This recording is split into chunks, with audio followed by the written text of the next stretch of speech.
نور کا سفر۔ قدیم شہر سمارا میں، جو ریت کے ٹیلوں اور صحرا کی سرگوشی کرنے والی ہواؤں کے درمیان بسا ہوا تھا، ایک خاکسار چراغ بنانے والا رہتا تھا جس کا نام نور تھا۔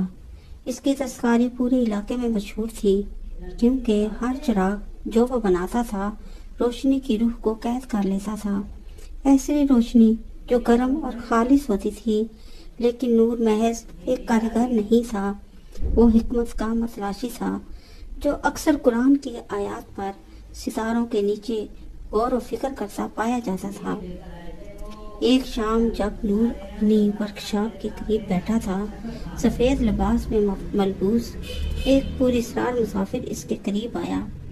اس شخص کا چہرہ اتنا نرم مگر گہری روشنی سے منور تھا کہ وہ سکون کی روح کو اپنی طرف کھینچتا معلوم ہوتا تھا۔ مسافر نے اپنا تعارف ملک کے مالک کے نام سے کرایا اور ایک خاص چراغ کی درخواست کی، ایسا چراغ جو الہی کی روشنی کو سنبھال سکے۔ حیرت اور عزت سے نور نے یہ چیلنج قبول کیا۔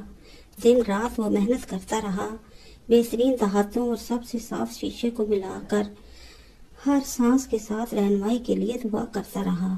آخرکار اس نے ایک ایسا چراغ بنایا جو اتنا خوبصورت تھا کہ گویا چاندنی سے تراشا گیا ہو۔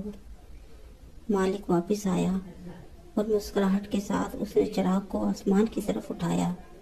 جب اس نے دعا کی، چراغ میں ایک روشنی بھر گئی، ایسی روشنی جو اتنی خالص تھی کہ گویا وہ الہی علم اور محبت کی روح کو مجسم کر رہی ہو۔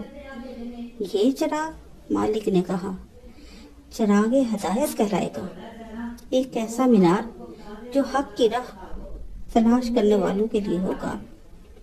اس دن سے نور کا چراغ مختلف زمینوں میں سفر کرتا رہا، دلوں کو روشن کرتا رہا۔ اس نے علماء کے گھروں کو، تھکے ہارے مسافروں کو اور عاجز مومنوں کو روشنی دی۔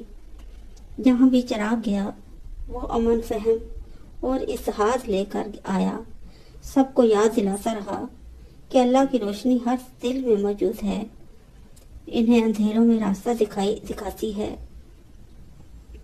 نور، وہ خاکسار چراغ بنانے والا، اپنی باقی زندگی ایسے چراغ بنانے میں گزارتا رہا جو اس کے اپنے دل کی عکاسی کرتے تھے۔